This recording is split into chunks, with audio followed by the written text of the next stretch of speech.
peuplée d'immenses figures tutélaires, hermétiques et impassibles, tournant le dos à la mer, située au cœur de l'océan Pacifique, à des milliers de kilomètres des lieux habités par l'homme, l'île de Pâques, de son vrai nom Rapa Nui, la Grande Terre, fait rêver.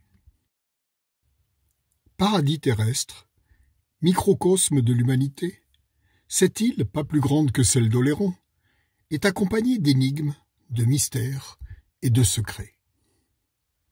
Comment, sur une surface aussi réduite, ne pouvant faire vivre que quelques milliers d'hommes, ont pu être bâtis autant de géants de pierre, dont beaucoup ont été déplacés et érigés dans toute l'île? Pourquoi certains ont-ils des coiffes, des tatouages et des yeux, et d'autres non?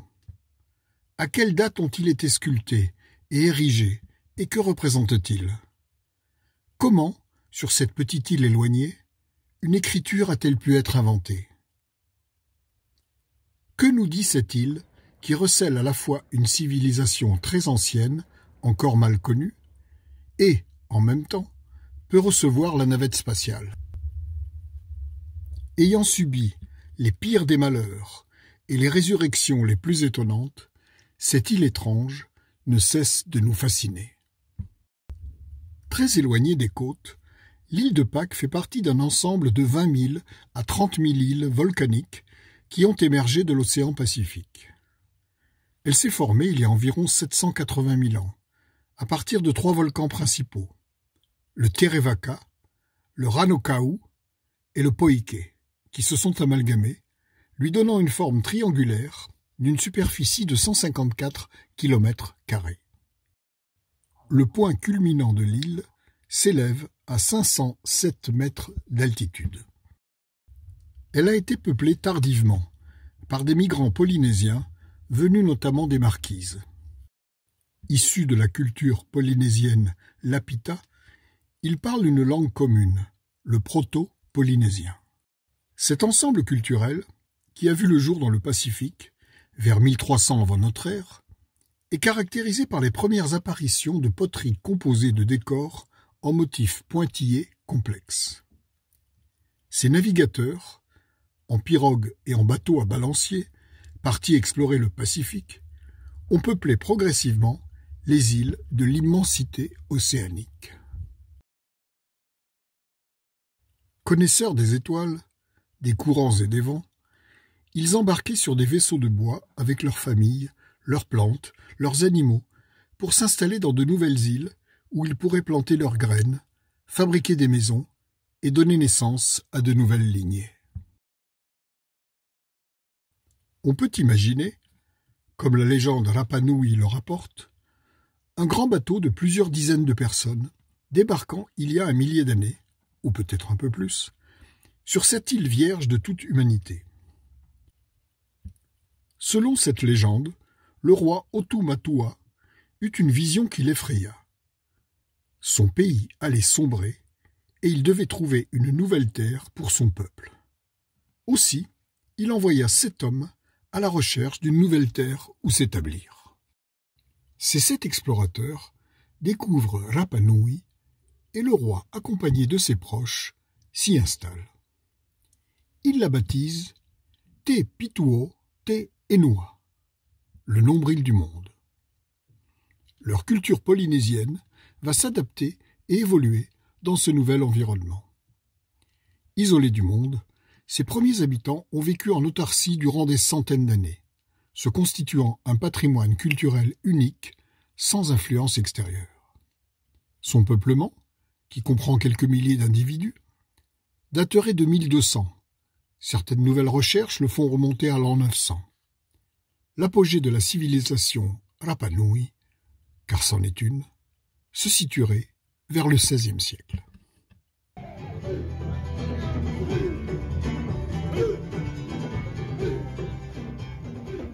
En quelques siècles, cette civilisation a inventé de nouvelles pratiques agricoles, ainsi que des techniques de tissage à partir de fibres végétales pour la fabrication de vêtements et d'objets utilitaires. Elle a également mis au point une langue, le Rapa Nui, issue des langues océaniques, qui s'est individualisée et qui est encore parlée aujourd'hui.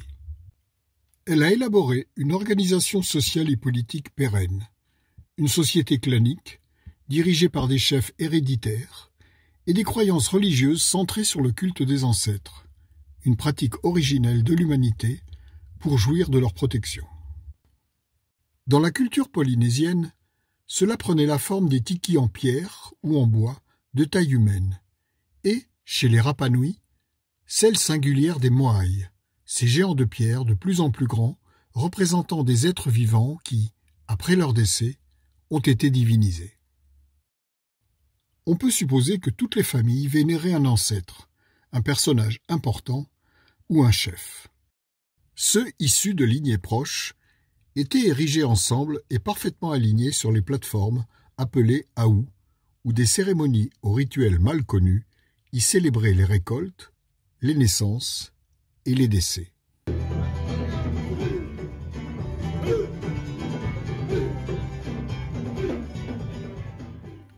Une légende raconte que le roi Tuko Iu, qui avait vu en songe un Moai, a sculpté sa vision, et tous seraient inspirés de ce premier Moai issu de son rêve. Certains sont restés sur place, d'autres sont disséminés dans toute l'île.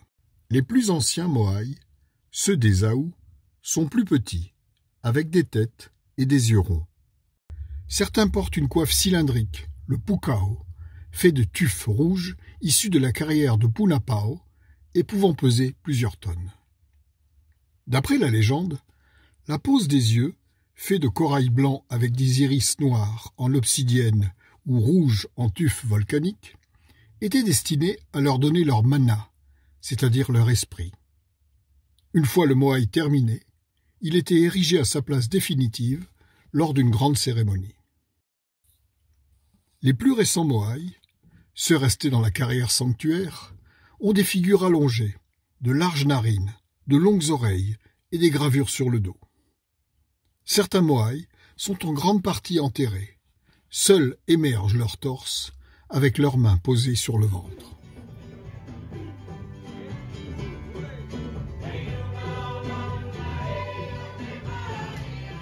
Un spectacle organisé par le groupe Rapa Nui Manama Oi raconte en chansons et en danse l'histoire de l'île, la naissance du culte des Moai, leur fabrication et leur installation sur les lieux sacrés. C'est un spectacle bien conçu et mis en scène à travers différents tableaux et de nombreux changements de costumes en plumes faits à la main. Il permet de se connecter profondément à l'art Rapa Nui.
Ce spectacle de danse et chant, racontant l'histoire du peuple Rapa Nui et des Moai, a été créé par Araki, que j'ai interviewé.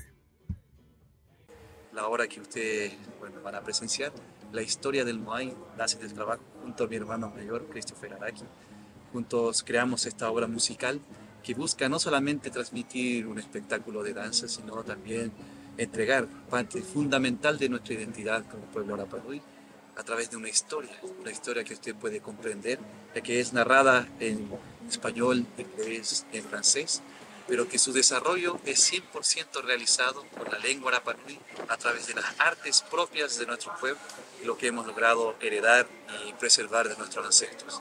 Con mucho amor, mucho cariño y respeto es que buscamos honrar nuestro legado ancestral y la memoria de nuestros antepasados, ya que cada año nuestra campaña es salir a distintos países, ya sea en Europa, en América, en Asia, en Sudamérica, a difundir y a dar a conocer quiénes somos, de dónde venimos y que somos un pueblo que está vivo, que tenemos unas expresiones artísticas únicas que demostrar en el mundo. Y esperamos que también ustedes puedan ser parte de nuestra historia y nos ayuden a difundir nuestro mensaje.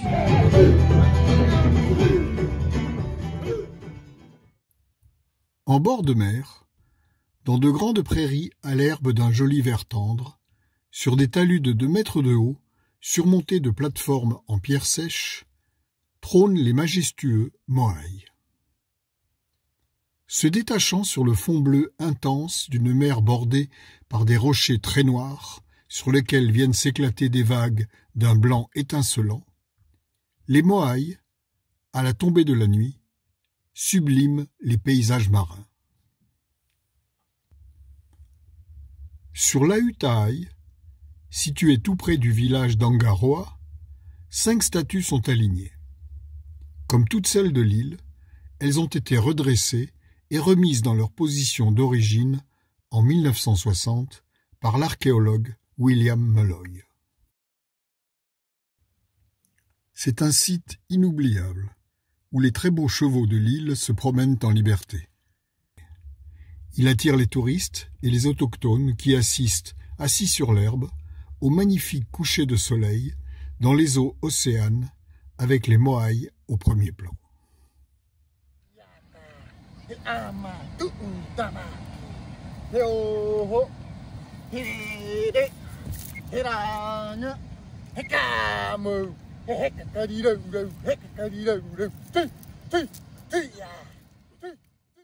Un peu plus loin, sur l'Auakapu, un Moai isolé portant un pukao, une coiffe rouge, est particulièrement émouvant. De l'autre côté du village, une petite balade à pied, longeant l'océan, nous conduit au port Pico, dominé par un bel et haut aou sur lequel trône un Moai. C'est dans ce petit port qu'arrivaient les bateaux et leurs marchandises jusqu'à la construction de la superpiste d'aéroport réalisée en 1966 par les Américains qui voulaient aménager une base secrète au beau milieu du Pacifique. Cette piste pouvait et peut toujours accueillir les gros bombardiers et même la navette spatiale. Elle est très précieuse pour les Pasquans et les visiteurs du monde entier arrivant par les Airbus ou les Boeing, puisqu'elle est devenue un grand petit aéroport.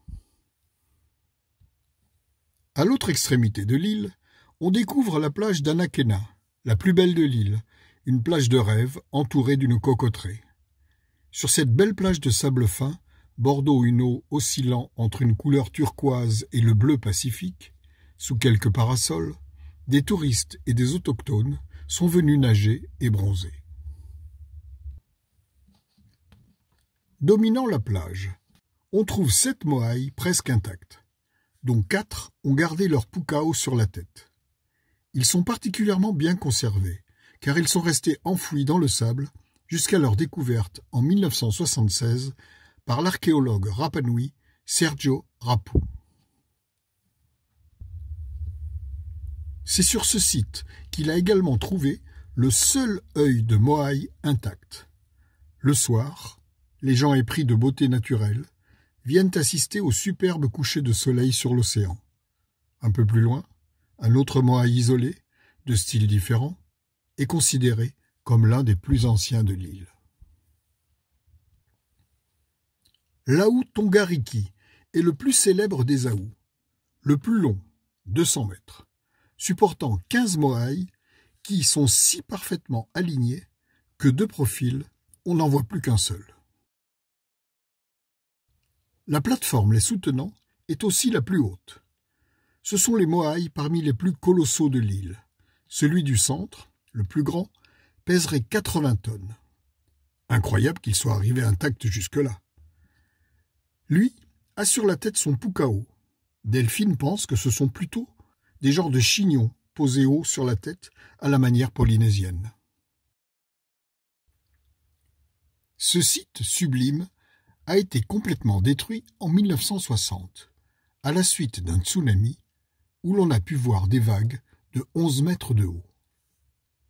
Les autorités de l'île n'ayant pas les moyens de le restaurer, c'est une société japonaise privée qui a financé sa réhabilitation. En remerciement, un beau moaï a été prêté aux Japonais, qui l'ont promené dans tout le Japon. Il est revenu chez lui et trône à présent à l'entrée du site.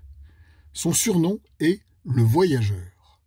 D'ailleurs, on voit beaucoup de touristes japonais ravis de venir le photographier. Notre visite de l'île a été enrichie par les connaissances de Delphine Poulain, rencontrée sur Internet, puis à notre arrivée sur l'île. Nous avons passé avec elle une journée de près de 10 heures à la découverte de ses principaux sites. Elle nous a appris que pendant la pandémie, l'île a été complètement coupée du monde pendant près de 3 ans. Si la population a été préservée de la maladie, l'économie en a beaucoup souffert, et plus particulièrement les artistes, car, comme partout, ce sont les ventes d'œuvres d'art qui en ont le plus pâti. Cela commence à aller mieux, mais la liaison aérienne avec Tahiti, qui a mené près de la moitié des touristes, n'est toujours pas rétablie. Delphine est une artiste reconnue. On lui doit les vitraux de l'église de Angaroa, un travail en cours pour lequel elle espère obtenir un mécénat.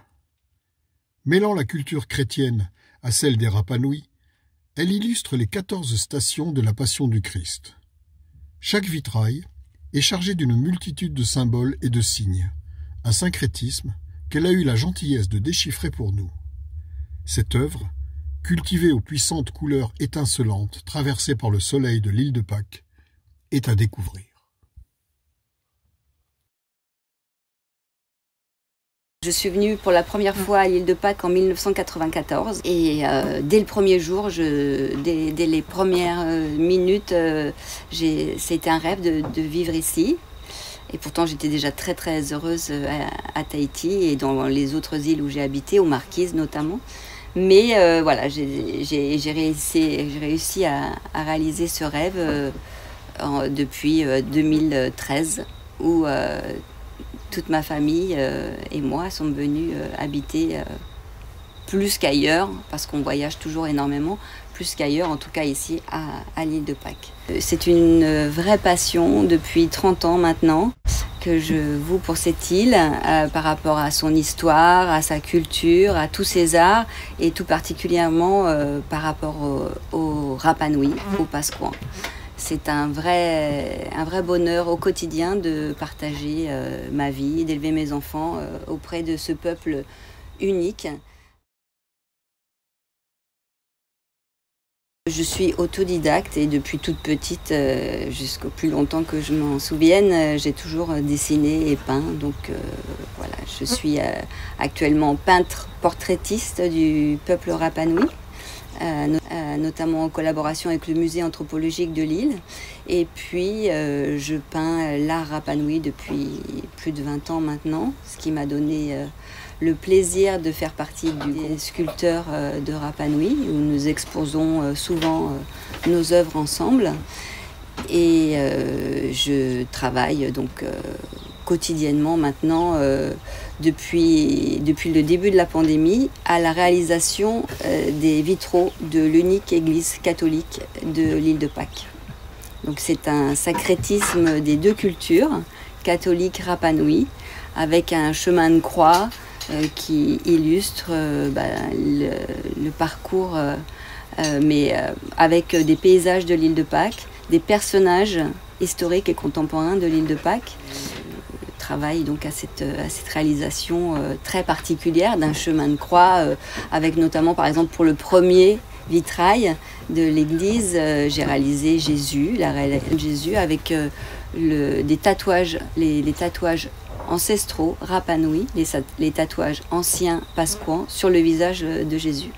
Parce que, par exemple, j'ai commencé donc par faire le tableau de la résurrection parce que dans la tradition de la grande église, je ne le savais pas, mais quand on réalise un chemin de croix, il faut commencer par le dernier tableau. Le tableau de la résurrection, le tableau 14, pour finir par le premier tableau, la première station de la condamnation à mort.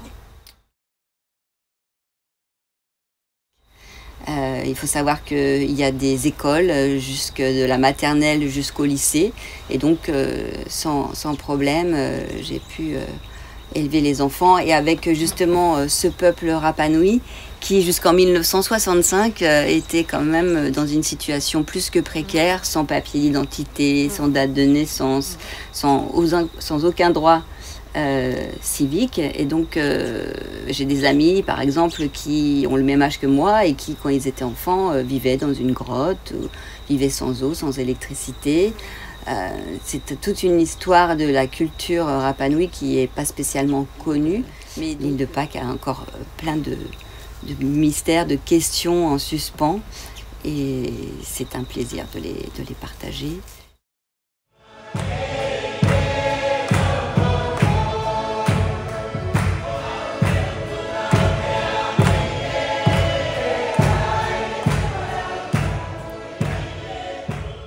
Sur le site de Lau Vinapu, plusieurs pukao sont posés sur le sol. Mais ce site recèle un autre des grands mystères de l'île. Un mur de blocs en pierre taillés, parfaitement appareillé et finement ajusté. Aucun autre mur de ce type n'a été découvert sur l'île. Il présente les mêmes caractéristiques que les murs incas que nous avions vus à Cusco et au Machu Picchu. Cela ne peut être un hasard. Se pourrait-il que des Incas soient venus sur l'île ou que des Rapa Nui se soient rendus sur le continent et y aient appris cette technique de construction ?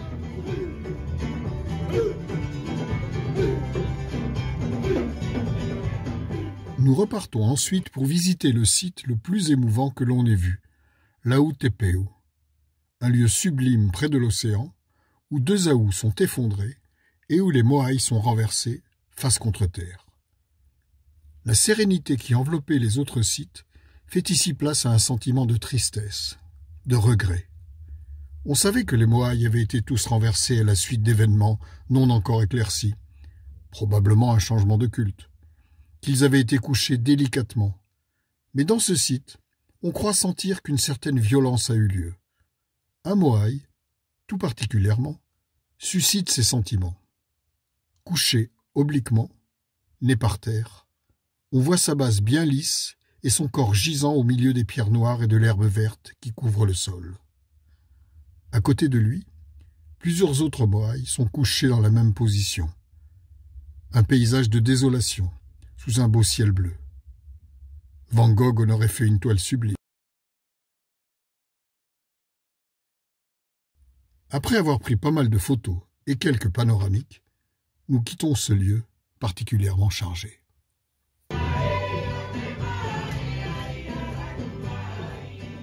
Prochaine étape, Punapao, le célèbre volcan dont la terre cuite par l'éruption et le soleil a ce beau rouge indéfinissable dont sont faits les pukao, les coiffes des moaïs.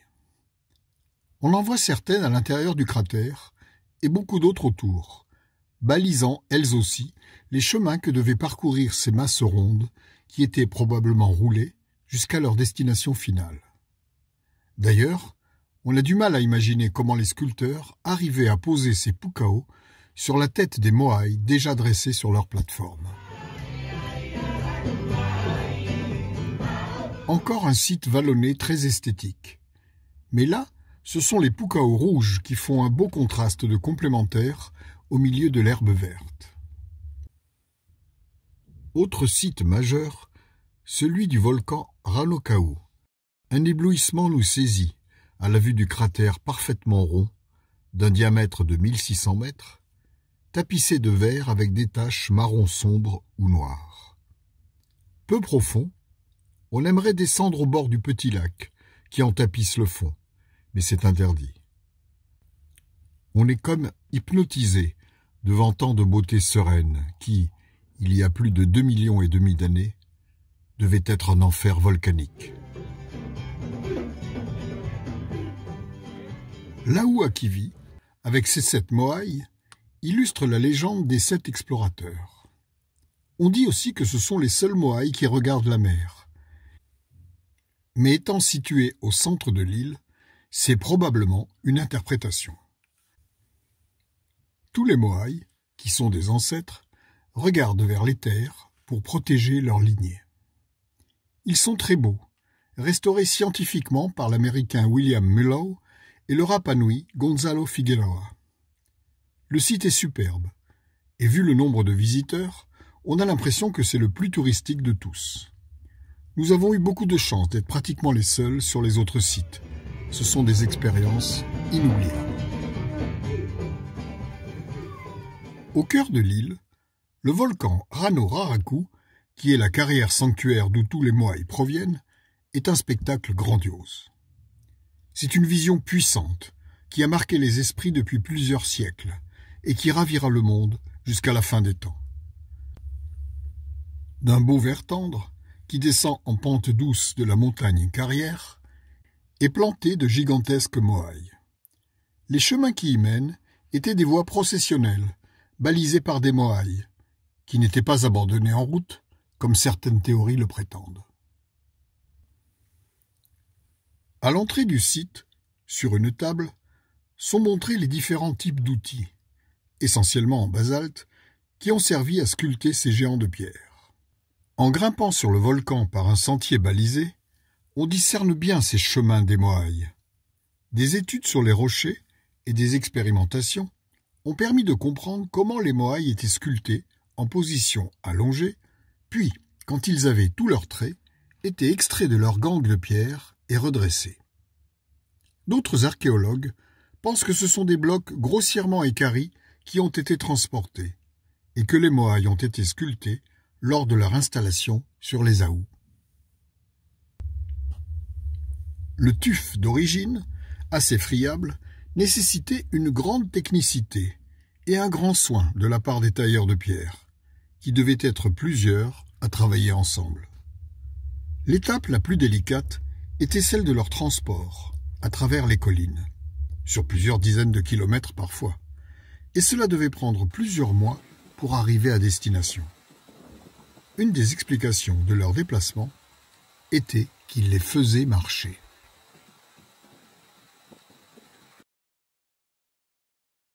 Mais ce sont des cordes épaisses, fabriquées à partir d'une plante fibreuse, traitée par des procédés peu connus, qui servaient à les déplacer. Fixés au niveau des puissantes arcades sourcilières, on faisait marcher le moaï en le basculant de droite à gauche jusqu'à sa destination finale. Et, bien sûr, il devait y avoir des accidents. Quand on se rapproche de la carrière, on voit un grand nombre de sculptures en cours. Une multitude de moaïs à différentes étapes de fabrication. Il y a quelques géants, dont un qui mesure plus de 20 mètres et qui est donc intransportable. Certains portent des décors gravés sur le dos, aux motifs figuratifs ou abstraits, qui pourraient rappeler des dessins de tatouage. En tout cas, ces géants semblent avoir été créés pour rester là où ils ont été sculptés.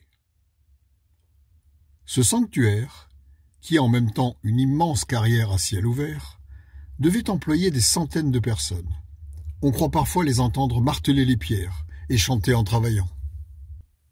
Ce qui est fascinant, c'est de constater que cette usine a l'air de s'être arrêtée d'un coup, comme si tous avaient posé leurs outils et étaient partis brusquement. Que s'est-il passé? Qui aurait donné l'ordre d'arrêter définitivement un travail commencé depuis des siècles?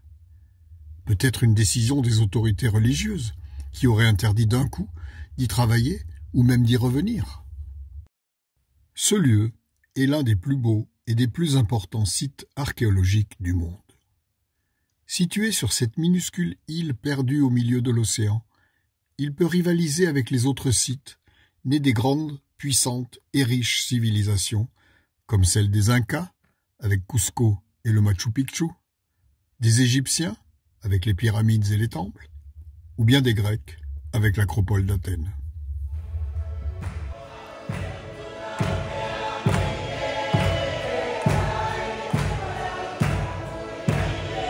À partir de la deuxième moitié du XVIIe siècle, des études scientifiques attestent qu'une longue période de sécheresse a eu lieu, entraînant la destruction de la forêt, créant des conditions de vie difficiles et une chute importante de la population. De grandes modifications dans la société se produisent alors. La structure sociale passe d'une organisation tribale à une société centralisée. Cette période correspond à l'abandon de l'érection des Moai et à l'apparition d'un nouveau culte religieux, celui du dieu Makemake, représenté avec un corps d'homme et une tête de sterne. Ce dieu est issu de la cosmogonie polynésienne. La légende rapporte qu'il arriva sur l'îlot Motunui et apporta un œuf qui donna vie aux humains. De nouveaux rituels sont alors organisés. Chaque année a lieu la cérémonie de l'homme-oiseau, le Tangata Manu, sur le site du volcan Ranokau, qui se trouve sur la pointe ouest de l'île, là où le soleil disparaît dans l'au-delà. Chaque grande famille choisit son représentant, qui doit plonger dans l'océan à partir de la falaise, nager à l'aide d'un radeau en totora jusqu'à l'îlot rocheux inhabité de Motunui, qui signifie grand rocher, grimper jusqu'à son sommet, attendre la ponte du premier œuf de sterne de la saison, le Manatura, le recueillir, revenir vers l'île de Pâques, gravir avec son œuf intact, tenu sur son front par un bandeau noué, la falaise de Ranokau, pour enfin le ramener, bien sûr sans qu'il soit brisé, au roi de l'île. En 1722, l'expédition hollandaise de Jacob Roggeveen avait pu observer une de ces cérémonies. Orongo, un village de quelques 50 maisons en pierre de basalte, est occupé seulement pendant la période la plus importante de l'année, celle des cérémonies du culte de l'homme-oiseau qui durait plusieurs semaines. Les 1700 pétroglyphes en contrebas du village fourmillent de représentations de l'homme-oiseau à gros bec. On peut regretter l'abandon de la culture Rapanui, originale et singulière des Moai, ces figures impassibles et hermétiques qui prêtent plus au rêve et à l'interprétation que les représentations zoomorphes plus classiques issues des croyances d'origine océanienne. Ce sont d'ailleurs les Moai qui continuent d'interroger et d'intéresser les chercheurs et les amateurs dont je fais partie. Cette culture, qui pendant quelques siècles s'est développée de façon autonome, continue de fasciner les archéologues et les historiens par sa complexité et sa résilience face aux défis environnementaux et sociaux.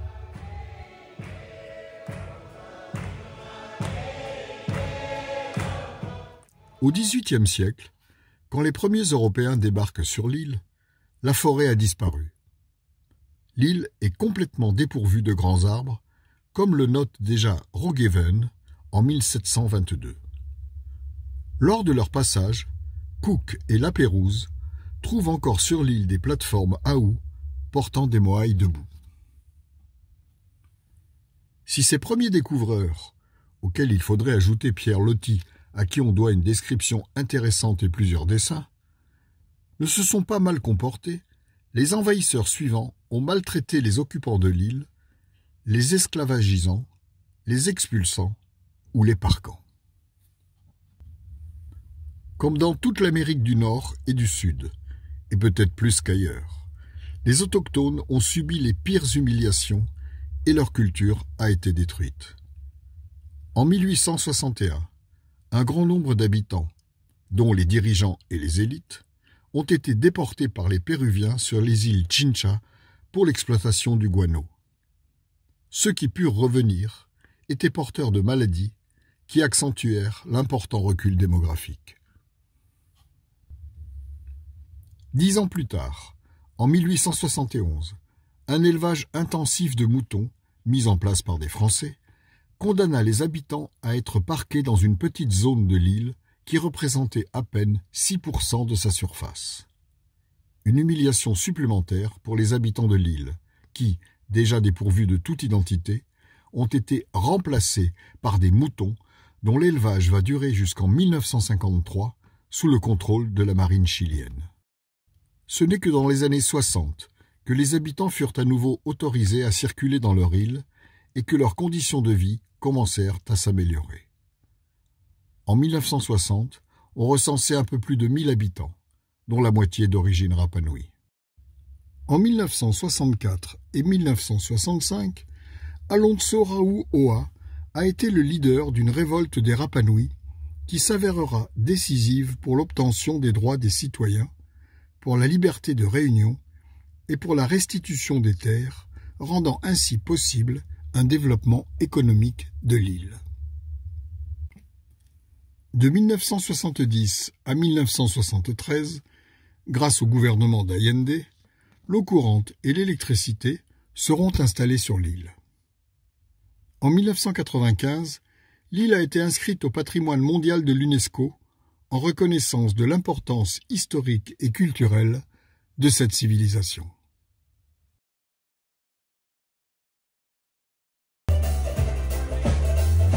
Nous avons assisté à un superbe show de musiciens et de danseurs-danseuses Rapanui. Des chansons traditionnelles reprises par d'excellents musiciens, guitare basse, batterie et une drôle de petite guitare mandoline. Tous les musiciens et les danseurs chantent. À la fin de chaque morceau, il s'écrie « Experienza Rapanui ».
Dernière énigme concernant ce confetti au milieu de l'océan.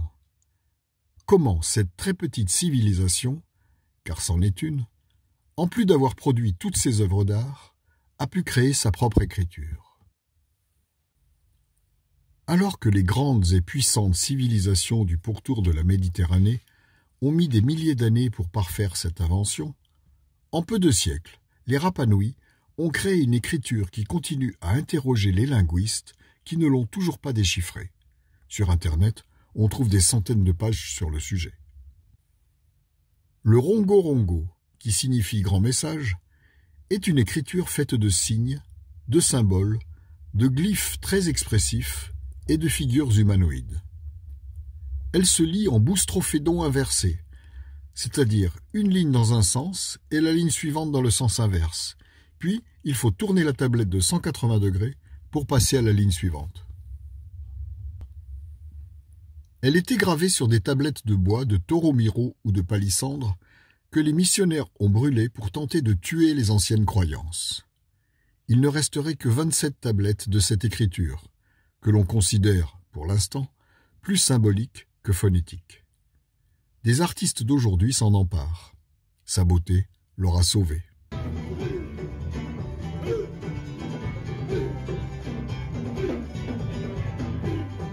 Robinson, descendant d'une grande lignée de sculpteurs Rapanui, présente dans une galerie qui jouxte son atelier ses œuvres et celles de ses amis peintres et sculpteurs. Mi nombre es Robinson Tepano y estamos aquí en arte nativo. Te anga o te cotanei, te anga moai, te anga te Moai Tangata, Moai Vahine, muchas esculturas que están en diferentes museos del mundo. Bueno, este es casi una primera etapa del Moai que se llama Pa'o. Este es el Pa'o, que es la forma del Moai hecho con esta herramienta que se llama Kauteki. ¿Ya? Entonces uno va dando la forma al Moai con esta herramienta. Toda esta forma está hecha con este Kauteki. Ya ese es el primer paso. ¿Ya? Después de harto trabajo, de algunos meses de trabajo, podemos llegar a este Moai. Ya ahí está totalmente terminado. Entonces así, ahí está.